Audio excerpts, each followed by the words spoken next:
নমস্কার, আমার বাংলা নিয়ে সন্ধ্যে 7টায় আমি অয়ন ব্রেকলেস। আমার বাংলায় প্রথমেই চলে যাব উত্তরপ্রদেশের হাথরাসে, কারণ হাথরাসে ভয়াবহ মর্মান্তিক দুর্ঘটনা। একটি ধর্মীয় অনুষ্ঠানে পদপিষ্ট হয়ে এখনো পর্যন্ত শতাধিক মানুষের মৃত্যু হয়েছে বলে জানা যাচ্ছে।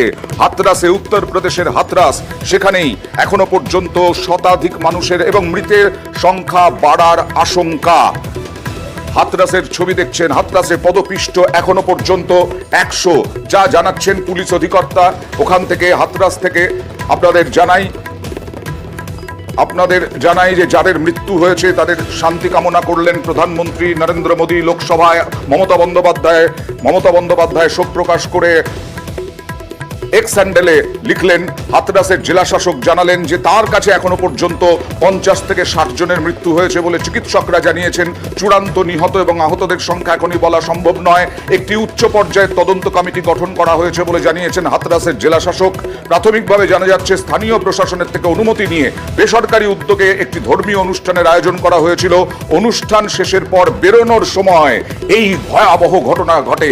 আসল কারণ তদন্তের পরই সামনে আসবে। एकदम सत्संग हुआ था जी। भोले बाबा का? हाँ, भोले बाबा का। कहाँ पर? सिकंदरा राव जी। तो माँ एकदम हत्या खत्म होएगा। खत्म होने के बाद एकदम भाग छूटे सब लोग हतकाए, सब भागे। तो माँ सड़क ऊंची नीचे हतकाए वो नालों से। तो गाँव में एक के ऊपर एक के ऊपर एक के ऊपर एक भगदड़ मचने से? दबने से मौत हुई है? दबने से। कितनी भीड़ थी वहाँ? हाँ, बहुत भीड़ थी। सत्संग में भैया वो एकदम जब प्रभु जी उठ के चले गए तब संगत एकदम बाटाड़ी गई। हाँ। और वहाँ कीच भी थी थोड़ी बहुत। हाँ। तो दलदल में फंस गए सब लोग, एक दूसरे के ऊपर गिर के करते चले भगदड़ की गए। वजह से? हाँ, मेरे 2 बच्चे हैं। खत्म हो गए? हाँ, कितने कितने बड़े बच्चे थे? एक 3 साल की मेरी बिट्टू हुई काव्या, हाँ, और एक 9 साल को चोरा मेरो। আর এই হাথরাসের আপডেট আপনাদের কাছে প্রতি ঘন্টায় ঘন্টায় নিয়ে আসবো। এবার চলে যাব ন্যাশনাল মেডিকেল কলেজে। গতকাল থেকে আমরা দেখিয়ে আসছি কিভাবে পুলিশ, কনস্টেবল, সিভিক পুলিশ একেবারে মারধর করছে, লাঠিপেটা করছে ন্যাশনাল মেডিকেল কলেজ চত্বরে। রোগীর আত্মীয় পরিজনদের নিরস্ত্র কিভাবে করতে পারে, এই নিয়ে আমরা প্রশ্ন তুলেছিলাম। এইভাবে লাঠিপেটা, তারা কি কোনো অপরাধ করেছিলেন? তারা কি করেছিলেন যে এই রকম ভাবে লাঠিপেটা করতে হয়েছিল? আজকে হাসপাতাল কর্তৃপক্ষ 5 সদস্যের তদন্ত কমিটি গঠন করলো। ডিনের নেতৃত্বে 5 সদস্যের তদন্ত কমিটি। এই তদন্ত কমিটি পুলিশের বিরুদ্ধে অভিযোগ। পুলিশ এখনো পর্যন্ত কোনো অভিযোগই দায়ের করেনি। এই ঘটনার পর থেকেই আতঙ্কে। রিপোর্ট জমার নির্দেশ 3 দিনের মধ্যে। গতকালই রোগীর পরিবারের বিরুদ্ধে এফআইআর, রোগীর পরিবারের অভিযোগে এফআইআর করেনি পুলিশ।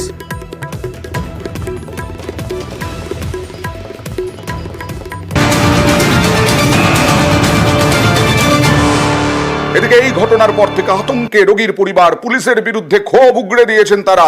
অভিযুক্ত পুলিশ কর্মীদের সাসপেনশনের দাবি করেছেন তারা। আতঙ্কিত, এরকমই আতঙ্কিত যে এখন আমি যে চিকিৎসা করাবো সেটাও ভয়ে আমি বেরোতে পারছি না, যে কোন ডাক্তারের কাছে যাব, জানি না আমার সাথে কি ব্যবহার করবে। দ্বিতীয়ত আমার হাজবেন্ড, উনি জীবনে কোনো দিনই কোনো রকম কোনো কিছুতে উনি জড়িত না, কিন্তু ওনাকে অন পাবলিক এইভাবে পিটিয়েছেন। উনি যে কিভাবে ভেতরে ভেতরে একটা মানে আজবে ফোবিয়া, আতঙ্কিত হয়ে আছেন, উনি রাত্রে ঘুমাতে পারছেন না। আমি এটাই আশা করব আমার সরকারের কাছে, যে তারা এরকম অত্যাচার যেন না করে, তাদের উপযুক্ত শাস্তি হোক এবং আমাদের কাছে লিখিত ক্ষমা চাক। আতঙ্কিত তো খুবই আতঙ্কিত, আপনাকে বলে বোঝানো যাবে না। এইরকম আতঙ্কিত হয়ে রয়েছি যে ওয়াইফকে নিয়ে একটা প্রাইভেট ডাক্তারের কাছে যাব, সে সাহসটুকাও পাচ্ছি না। কারণ যদি এইরকম প্রশাসনে চিকিৎসা করাতে গিয়ে যদি এরম পুলিশ এবং সিভিক ভলেন্টিয়ারের শিকার হতে হয়, তাহলে এইরকম তো যে কোনো সাধারণ পাবলিক তো হবেই। কোনো রকম আমাদের কাছে কেউ যোগাযোগ করেনি, আর মানে মেলের দ্বারাও কোনো রকম মেলের উত্তর নেই আমাদের কাছে। ওনারা ক্ষমা চাইবে ঠিক আছে, কিন্তু আমি তার সঙ্গে আমি সাসপেন্ড চাই। আর এইরকম ভাবে মার খেলেন, লাঠিপেটা করলো পুলিশ। সেই পুলিশরা নেই, তারা উধাও। তারা কোথায় গেলেন, এই নিয়ে যখন প্রশ্ন উঠছে তখন জুনিয়র ডাক্তাররা আবার রোগীর পরিবারের বিরুদ্ধে ক্ষোভ জানালেন। আমাদের এই মেডিকেল কলেজে প্রায় প্রতিদিন 10,000 থেকে 12,000 পেশেন্ট আছে। আমাদের ম্যান পাওয়ার কম হলেও আমরা ভালো করে ম্যানেজ করি প্রত্যেকটা পেশেন্টকে। এবার এপিগ্যাস্ট্রিক পেন বা গ্যাসের পেন বা বুকের পেন যে যাই হোক, তার জন্য আগে আমরা কি করি, একটা ইসিজি করি, তারপরে অ্যান্টাসিড দিয়ে আমরা কিছুক্ষণ ওয়েট করতে বলি পেশেন্টকে, যে 1 ঘন্টা ওয়েট করুন। সেই ক্ষেত্রে কিছু পেশেন্ট এজিটেটেড হয়ে যায় যে কেন ওয়েট করব, ভাবে যে আমরা দেখতে পাচ্ছি না। কিন্তু আমরা 3-4 জন ডাক্তার তো 100-200 পেশেন্ট ওইভাবে সবাইকে সব সময় বসে থাকতে পারবো না কাছে, তো আমরা তাই 1 ঘন্টা করে অবজারভেশন রুমে আমরা ওয়েট করতে বলেছি। এবার কোচবিহারের পঞ্চানন বর্মা বিশ্ববিদ্যালয়ের খবরে যাব। সেখানে উত্তেজনা, রেজিস্ট্রারকে অপসারণের প্রতিবাদে, সাসপেনশনের প্রতিবাদে উপাচার্যের ঘরে তালা ঝুলিয়ে দেওয়া হলো। রাজ্যপাল মনোনীত উপাচার্য দায়িত্ব নেওয়ার পরেই সাসপেন্ড রেজিস্ট্রার, নতুন উপাচার্য দায়িত্ব নেওয়ার পরেই সাসপেন্ড রেজিস্ট্রার। এদিন উপাচার্যর ঘরে তালা ঝুলিয়ে দেয় তৃণমূল ছাত্র পরিষদ। কথা বলবো প্রতিনিধি শুভঙ্করের সঙ্গে। শুভঙ্কর, কি এখনো পর্যন্ত সমস্যার সমাধান কিছু? হ্যাঁ অয়েন্দ্র, দেখো, রাজ্যপাল উপাচার্যকে নিয়োগ করেন এবং এরপরই কোচবিহার পঞ্চানন বিশ্ববিদ্যালয়ের একটা জটিলতা তৈরি হয় এবং বিভিন্ন অভিযোগ তুলে মাসখানেক আগে রাজ্যপাল বিশ্ববিদ্যালয়ের রেজিস্ট্রার আব্দুল কাদের ছাত্রীকে সাসপেন্ড করে এবং সেক্ষেত্রে নতুন একজন রেজিস্ট্রার নিয়োগ করে। এরপর এদিন সকালে সেই সাসপেন্ডেড উপাচার্য রেজিস্ট্রার যখন বিশ্ববিদ্যালয়ে ঢোকে, এরপর দুপুরবেলা উপাচার্য বিষয়টি জানতে পেরে উপাচার্য বিশ্ববিদ্যালয়ে আসে। তখন ছাত্রছাত্রীরা উপাচার্যের যে ঘর, সেই ঘরের বাইরে থেকে তালা লাগিয়ে দেওয়া হয়, উপাচার্যকে ঘিরে বিক্ষোভ দেখানো হয়। পাশাপাশি উপাচার্যের সঙ্গে স্থানীয় উত্তরবঙ্গ কৃষি বিশ্ববিদ্যালয়ের অধ্যাপক দেখা করতে এলে তাকে ঘিরেও মারধর করে একাংশ কর্মী এবং একাংশ ছাত্রছাত্রী। এই ঘটনাকে কেন্দ্র করে উত্তেজনা ছড়িয়ে পড়ে, যদিও পরবর্তীতে সমস্যা না মেটায় বিকেলবেলা বিশ্ববিদ্যালয় ছেড়ে বেরিয়ে যান উপাচার্য এবং তিনি বলেন গোটা বিষয়টি পুলিশকে জানানো হয়েছে। তবে আমরা সাংবাদিকরা প্রশ্ন করেছিলাম যে বিশ্ববিদ্যালয়ের উপাচার্য বনাম রেজিস্ট্রারের যে একটা বিরোধ চলছে, বিশ্ববিদ্যালয়ে একটা জটিলতা তৈরি হচ্ছে, এটা কবে মিটবে, যদি এই বিষয়ে উপাচার্য কিছু জানাতে পারেন। তার মানে একেবারে অচল অবস্থা জারি রইল বলা যায়।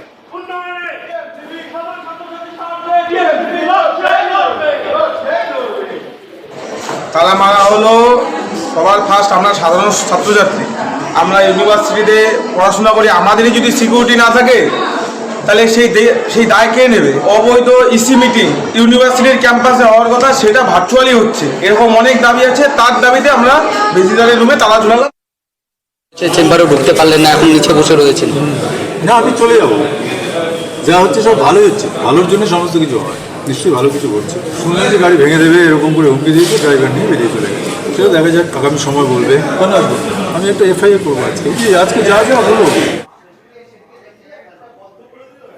রাজ্যপাল সংঘাত। এবার হাইকোর্টে মুখ্যমন্ত্রীর বিরুদ্ধে মানহানির মামলা করলেন রাজ্যপাল সিভি আনন্দ বোস। আগামীকাল এই মামলার শুনানি। এই নিয়ে রাজ্যপাল সিভি আনন্দ বোস কি বললেন এবং তার পাল্টা কটাক্ষ শান্তনু সেনের দেখুন। Defamation case has already been filed. Anyone who attacks my self-respect will have to suffer. She is the accused now. As Chief Minister, that's a professional relation. As far as hurting my self-respect is concerned, she is the accused against whom I have filed defamation suit. Then the court decide. আজকে রাজ্যের সাংবিধানিক প্রধান বিজেপির পদলেহন করতে করতে নিজের মান সম্মান গঙ্গা জলে বিসর্জন দিয়েছেন, যিনি এই বাংলার তিনবারের নির্বাচিতা এবং ভারতবর্ষের একমাত্র মহিলা মুখ্যমন্ত্রী, যার আমলে এই রাজ্যে নারীরা সারা দেশের মধ্যে সব থেকে বেশি সুরক্ষিত, তার বিরুদ্ধে মানহানির মামলা করছেন, যিনি যৌন নির্যাতনে অভিযুক্ত, তিনি ধর্ষণে অভিযুক্ত। এর থেকে লজ্জার আর কিছু হতে পারে না। চলে যাব চোপড়ার খবরে। চোপড়ায় হামিদুল রহমান, চোপড়ার বিধায়ক, তিনি ভাইরাল কেন হলো এই ভিডিও, জেসিবির ভিডিও, জেসিবির মারের ভিডিও, তা নিয়েই প্রশ্ন তুলছিলেন এবং তাদের শাস্তি দরকার। সেই হামিদুলকে ফোন করলেন মুখ্যমন্ত্রী মমতা বন্দ্যোপাধ্যায়। চোপড়ার ঘটনায় কড়া ব্যবস্থার নির্দেশ মুখ্যমন্ত্রীর। হামিদুল কি বললেন ফোন পাওয়ার পরে দেখুন। কোথায় এলাকার ব্যাপার নিয়ে জিজ্ঞাসা করছিল, পিসফুলি রাখো যাতে কি ঝামেলা না হয়। যা ঘটনা আছে আইন দেখতেছে, আইনের কাজ করুন। যদি আমাদের পার্টির লোক হয়ে থাকে ওকে বহিষ্কার করে দাও দল থেকে। বলেছি দিদি ও ভোটার একজন, পুলিশ এসেছিল, ওকে বাড়ি থেকে তুলে নিয়ে গেছে, কেউ প্রতিরোধ কখনো কিছু বলেনি। অন্যায় করেছে, অন্যায় শাস্তি পাক, আমরা সবাই চাই। আপনাকে কি দল থেকে শোকজ করা হয়েছে? বলতে এখনো চিঠি পাইনি।